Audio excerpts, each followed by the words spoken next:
కొడితే కొట్టాలిరా సిక్స్ కొట్టాలి, ఆడితే ఆడాలిరా రఫ్ ఆడాలి.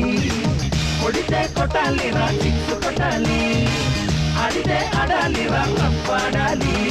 పటైతేనా గాని మును ముందుకెళ్ళాలి, పోటీ ఉన్నా గాని గెలుపొంది తీరాలి. ఈ చరిత్రలో నీకో కొన్ని పేజీలుండాలి.